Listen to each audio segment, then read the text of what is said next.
Mhm. Okay, tier 3 practices. We have Carly Hudson, who is our new full-time behavior specialist, and she's just right in the thick of it. She's amazing. She's been so wonderful to work with.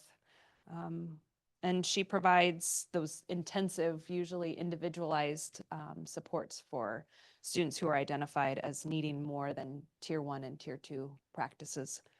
Um, this is pretty cool. Our special education staff provides collaboration and support to our gen ed teachers for training and for inclusionary practices and whatever that might be.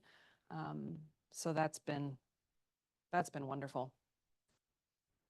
And then we have counseling and mental health supports. So we have Marguerite Berg, who is here 2.5 days per week, and she can serve about 15 students. So this is individualized. She calls parents into her office to do kind of intake. So she's not an employee of the district, but she is housed here.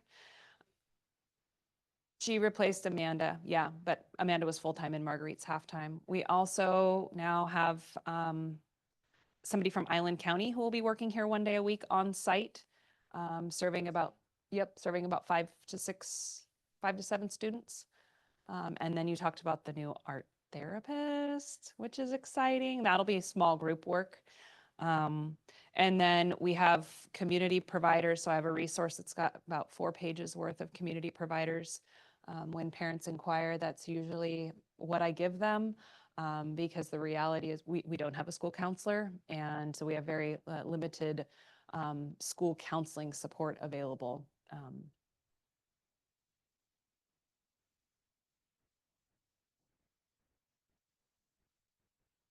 I just have to give Erin a big shout out too, because she's already got a full-time job. She's our school psychologist, which means she does all our special education evaluations, reevaluations. It's more than a full-time job, and she has taken on so much this year. So between the leadership work you're doing and yeah, couldn't do it without you, really.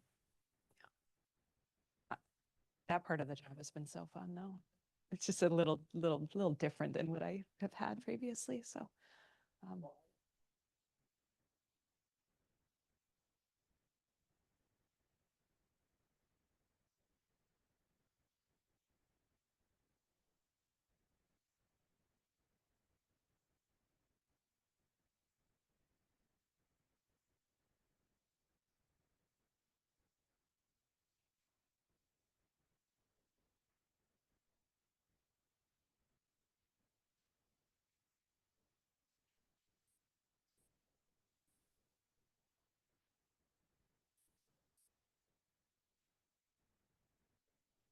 Have to support an IEP. You heard it, okay?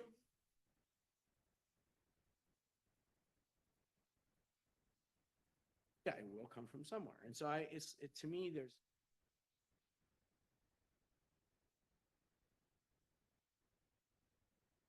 I am trying to be nice, okay? Conundrum, okay? Or something like that, where we can't get a counselor. And maybe it's just me.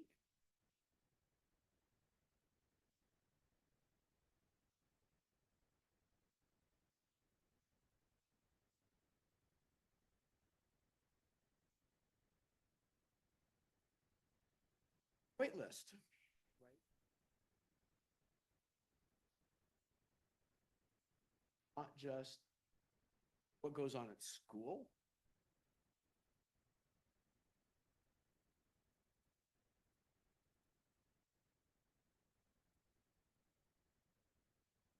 I'm scrambling trying to get things done.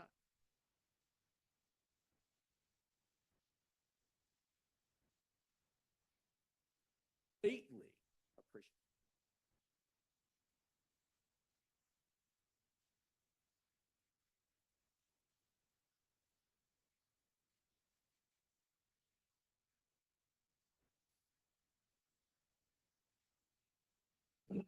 It's everyone is full. Um, my kid doesn't even qualify for any of these services at school, and I still would like her to be supported with mental health outside of school. And we have had a really hard time finding insurance. Everything's a gel together. I need to look back through my notes, but there is a brand new pediatric psychologist. There's somebody that I was just talking to in the community, and I need to go back through my notes. But there's somebody who's going to be opening a practice for pediatric age kids for counseling. So I can pass Well, that there's along. and- playful therapy that's down at the South Campus. Was that her? No, I don't Okay. think so. It's Okay. a different person. So at least there's a need. There is a need for mental health services across the board on the island, and I will try to find that.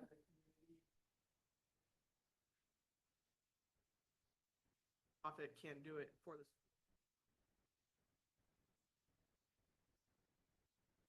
Private counselor to help support. And then like a non.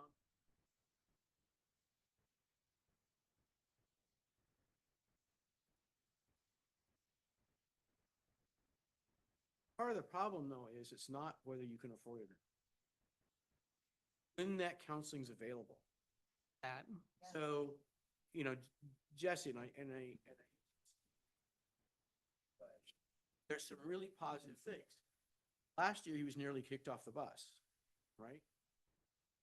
Strapped in, seat belted, assigned seat, his week and a half ago, Gene said, Jesse, no seatbelt, you're doing.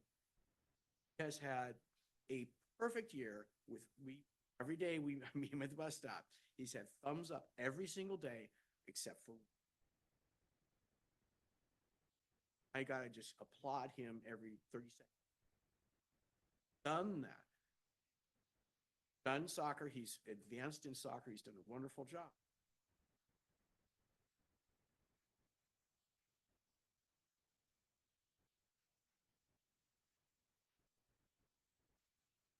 Where, if you guys recall, last year, called Amanda Potter. Maybe he was over.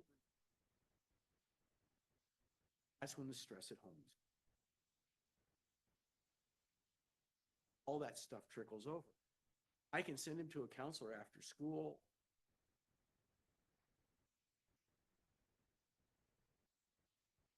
From the actual situation.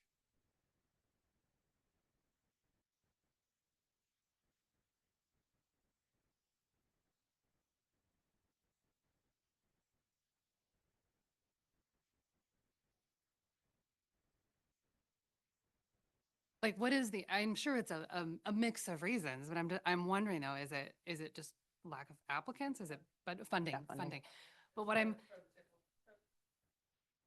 Yes. Sorry, this is an area I have a little bit of expertise in. It's largely due to funding. It's the state prototypical funding model. That's a very, very broken system. So for example, our entire district on the prototypical funding model is allocated 4 paras. So just to Yeah, give some it's- comparison. Yeah. And the rationale around the special education, why that is funny, is that has to do with IDEA, which is federal regulation with free and appropriate public education, also known as FAPE. So the school has an obligation to cover the costs associated with those IEPs regardless, but it does come from somewhere. And right now, I mean, if you want to know where the fight's at, the fight is at the state and federal level because IDEA is funded at 20% of what it should be. So we are missing 80% of the federal funding every single year from IDEA. And that is not backfilled by the state. And so we have the state allocation for special education, which I believe in this district is about 1.2 million. And the costs are in excess of that. I mean, it's always in excess of that. You think of just, one high cost IEP. The remedy that the state has given districts is called, it's called safety net. And so you take those IEPs, you submit them through an application process in the spring. They are then evaluated and critiqued for compliance. And it used to be if you had one mistake, the entire IEP was thrown out. So we had When I was working in Everett, we had one IEP goal where in the present levels, it said trials, and in the goal, it said opportunity, and the entire $300,000 IEP got thrown out. So they have now put it onto a tiered system. So they will reduce the percentage of reimbursement based on the number of mistakes you have. And there is no rule, no thumb. It's purely a bunch of people reviewing it, determining whether you hit the mark or not. And so any IEP that costs more than, it's usually about $35,000, can be submitted into that process for reimbursement.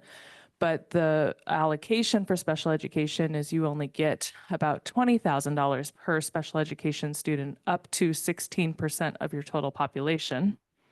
So if you're a district like us that has more than 16% special education identified, we're missing a gap of students. We're not receiving any special education funding. So we receive $10,000 for those students. So we're still missing the difference between the $20,000 and the $35,000 that cues it to be qualified for safety net reimbursement. Then if you get in the reimbursement, you're reimbursed anything over $35,000. So either way, you're taking about a $15,000 hit. That adds up. And that actually used to be one of my jobs, was to get that money. And There's great evidence that it is, that it's goes. intense, but that's the only way that districts have to remedy high cost IEPs in the state of Washington at this time. And even still, it is not funding 100% of those students' needs, and it is not guaranteed. So once again, we are coming back to the legislature. Yes. It's just almost all the Yes. things that we discuss every single time we meet. It Yep. just comes back. to Yeah, it. and it comes from places. I mean, it's in Everett, we were recouping about 5 million a year on safety net alone. Like that was just the difference on there. In Seattle, we were recouping usually anywhere between 3 and 7 million. It's a lot of money on the table. And in a district, when I was in Coopville, we were, it was Coopville size budget, right? So very small, about, 18 million budget total. It was safety net brought back $500,000, but that was enough to balance the special ed budget. And that's just, but again, you send it off into the nethosphere, you send it off in March, and you wait around till June, and then they do a Zoom call and they tell you what you did right, what you did wrong, and how much money you get. And you just line up with all the other districts in the state and hang out on Zoom for a while. Oh, It's, And it, thank you. it is, Yeah. it's, Yeah. well, it's cool when you get the money. Yeah, thanks, Andrea. That was really helpful. Very well said. And yeah, then you think about our special education teachers, and we need them serving students, and the amount of time it takes to write a safety net IEP It is is a full-time literally job. in districts, it is literally 1 or 2 people's full-time job to do nothing but write those IEPs and to critique them and to submit that application. And in a district like this, we don't have that. So it's on that teacher. And I mean, it's better now because you get, I think, up to 4 mistakes before they throw it out. But you're taking somebody who is teaching all day, working with students, and then it's like, and this IEP has to be perfect. And the amount of pressure that has is silly. Yeah. Absolutely. I would use a different word, but I'm on a mic. It is. So it's Yeah. silly. Yeah, and I can't tell you the amount of, I used to work in Mukilteo for 7 years, and I also worked in Snohomish and Edmonds for a little bit. So I've seen it on the larger scale also. And I can't tell you the amount of special education teachers who, as soon as they can go to gen ed, go to gen ed. And it's because yeah. So, just another piece of the puzzle.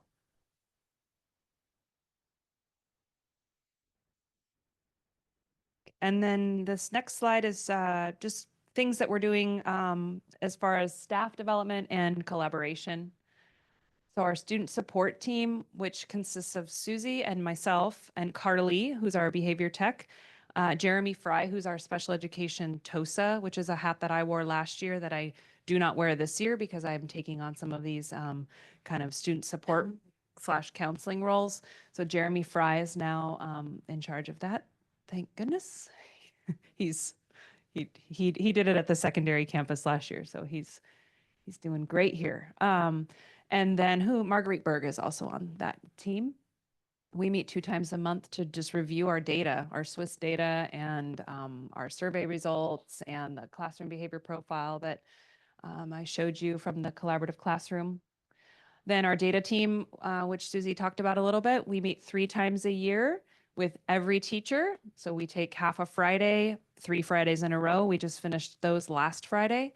And teachers bring their data. That involves Susan Ritzner, who is our Orca reading specialist, and then Susie and myself. And we listen to the teachers' concerns. We hear about areas of strength and celebrations, and then we hopefully get kids plugged into the various interventions that they need. And that's just I love that team because it's an equitable process to make sure that we're looking at every child.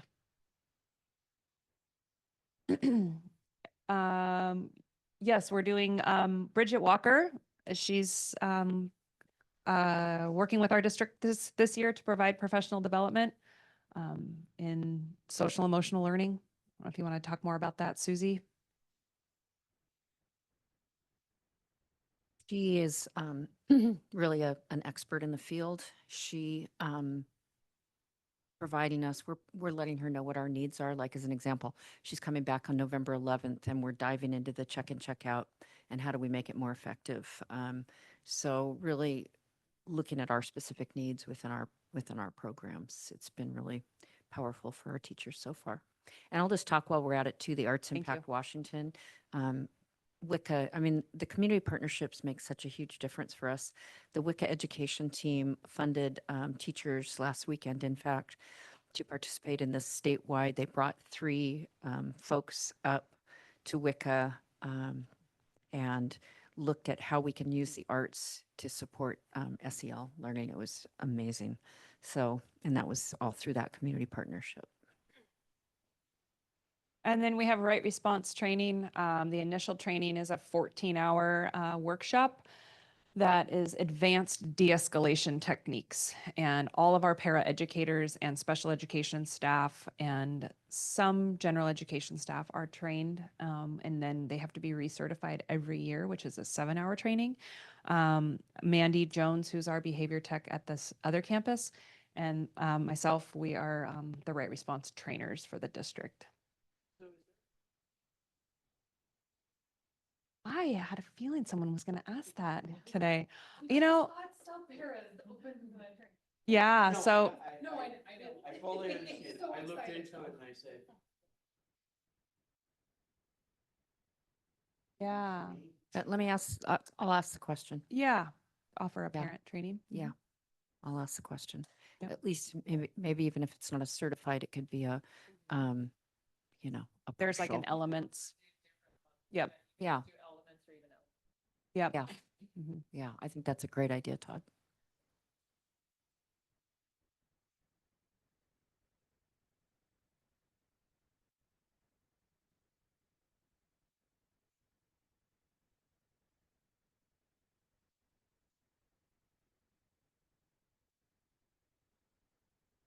Yeah, But I didn't want to touch.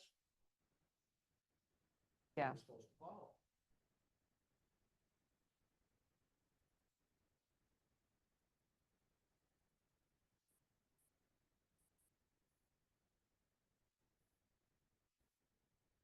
The piece that I would just consider is that school district employees who are trained in right response, who are intervening with students who are a danger to themselves or others, they're covered by school district insurance. So long as that they're acting within the confines of their training.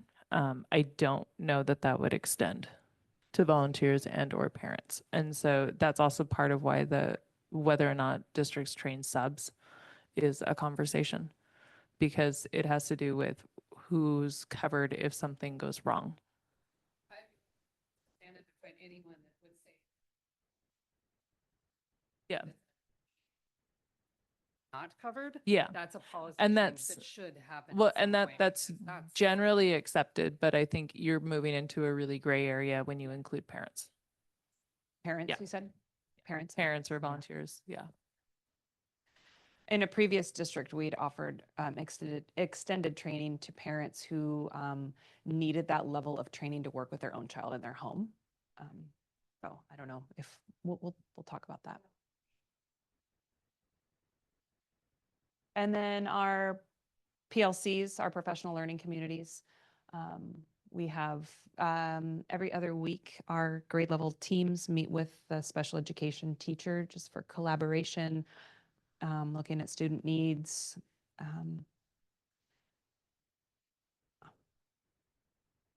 Oh, there we are. Oh, wow.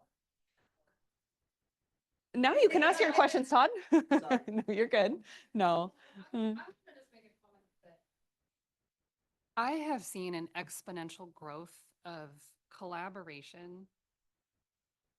COVID really just knocked everybody's momentum off. And since that time, what I have seen the last few years now is a huge growth in integration of conversations with students, staff, and different departments. And it is collaboration is the word I'm looking for right now. I'm seeing that everywhere as a theme, Yay. across our school. And I just wanted to say thank you. Good. It was fragmented as we were all reeling, trying to get back into school. And it's not fragmented anymore, in my opinion. So thank you. Well, we have a very transparent leader. I just love that Susie is open and honest and shares things with us, the struggles and the strengths. So I think it starts from there, Susie. Thank you. I've run into with my own daughter.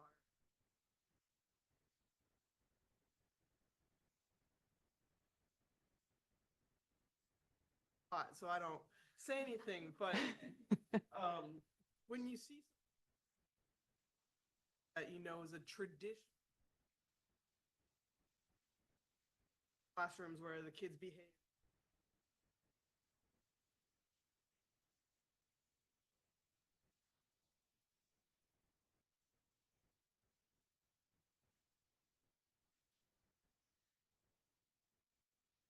talking about the other kids who are now all the way at the top, and they're going to realize the disparity. And as an example, but is there just talking to one teacher classroom, but it's a situation in multiple.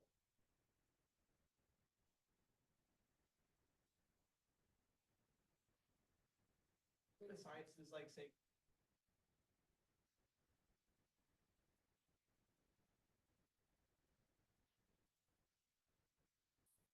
Yeah, I mean, I'm familiar. I've seen teachers use it I guess I haven't, you'll have to show me. I'm getting it from like the teacher's letter, right? Like what they're explaining they're doing, and then Noe telling me like they move up and they do certain things.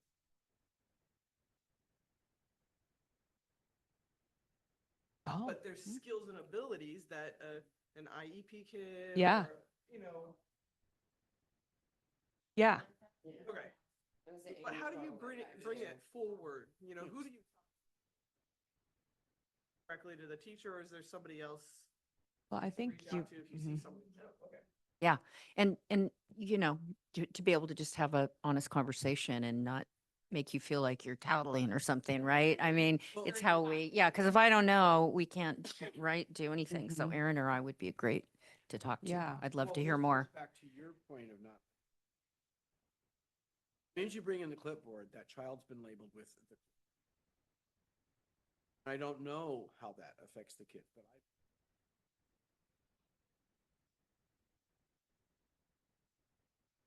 person in my case class knows that person is. That's Mm. next one's problem. Is And- he doesn't like that.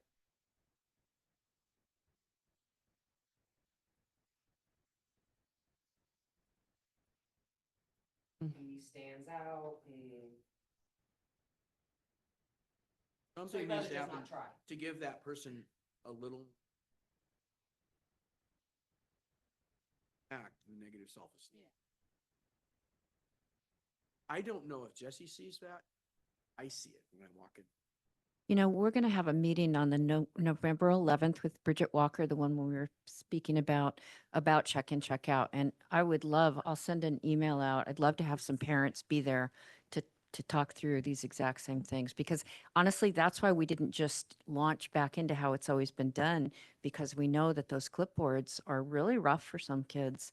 So I would love y'all to. In fact, I have two kids that I check in and check out with, and one has the point sheet and she's highly motivated by it, and the other one, no way. It's just a morning check-in, same questions, but none of the point sheets. Oh. Yeah, I'm not negative against the check-in, check-out, right? Because it's a communication back to me. I can see what's going on to a degree, okay? But there's just, Yeah, I mean, there's pros and cons. Teachers say the same thing. I mean, it's kind of the same feedback that we get. And I feel the same. I feel like some kids really benefit from it, and other kids, it's not the right intervention. We need to choose something else.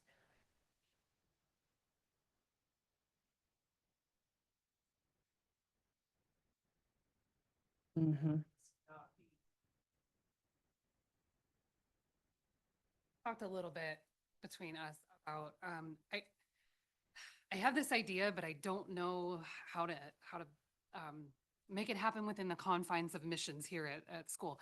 I personally would love to see some more integration and education going towards the whole school, so gen ed kids are understanding more about the programs for the SPED kids. I've had a lot of conversations with my fourth Mm. grader, and she last year, third grade, she just came back with a lot of like, why do they get points and coins for doing the same work Yeah, that I then do? there's No, that that's too. my Yeah. responsibility as a parent. I can provide that conversation with her. Not all kids are getting that conversation at home. So I don't know exactly what the school can do. I know it's a desire or a thought in my head Mhm. about how do we support our gen ed kids? Right. There's a lot of, and parents, there's a lot of frustrated gen ed kids. My kid is wanting to be a friend to a SPED kid. My kid is a kind kid. She loves kids. She's frustrated that she's late to so many activities in school because these kids, some kids, not only just SPED kids, but gen ed kids too, cannot get into a line, or they're being so disruptive, they are just completely running off. And so I'm working with her on empathy and all that stuff. I'm wondering how we as a school, I know we have the, there was a play that there was, yeah, about that. I just wonder if there's a little bit more possibly, if we could do for the gen ed kids Mm. of fostering that empathy, coming from the school. Right. Because it can come from me, no problem. It comes from me every day about empathy. Yes. Yeah. But there's a lot of kids in this community that are not getting that support Yeah. at home. It was interesting. This is just a kind of a little side note. I was in Marcy Courier's class a couple weeks ago, and there was one student that was like needing to eat a snack on the carpet, and other kids were like, "How come I can't have a snack? How come he gets to bring a snack to the carpet and I don't get to bring my snack to the carpet?" And then she was like, "I'm going to try something." She looks over at me. She's like, "I'm going to try something," and she pulled up that the visual of giving kids what they need. So it's like it's the picture of somebody who's shorter, somebody who's tall, and somebody who's medium sized. They all get the same box and they're trying to look over the fence, right? Yes, exactly. And giving them what they need. And so she just had the kids, and the kids, all they had to do was look at that image. So then the next image is a shorter box for the taller person, or the tallest person doesn't even need a box to stand on. The shortest person gets two boxes, and the medium height person gets one box, right? And the kids look at that image. It was, and that she didn't even have to, yeah, she didn't even have to say anything. The kids were able to look at that image, use one another's feedback, right? For it's giving, we give people what they need in order to be successful. And we all need something different. Miss Lauren was in there wearing glasses, and there was one other student, I think, in there wearing glasses. And somebody pointed out, well, Miss Lauren has glasses, but none of the rest of us have glasses. Why is that? Well, because Miss Lauren needs glasses in order to see, right? And if we gave us all glasses, that wouldn't be what we need in order to access our education. So it was really powerful. I really love that idea. We could put together Mhm. some kind of presentation. Yeah. I think there's some kids that could help out. Yes, Now, For instance, I mean, I'm just going to volunteer. Totally. Oh, yeah. Yes. I was doing that sort of. I love that Isn't the idea. message coming Right. I think on an individual. Yeah. Like on an individual.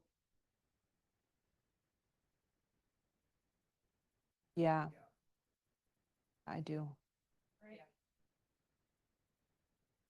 Thank you. Oh, thank you. This is great. Yeah.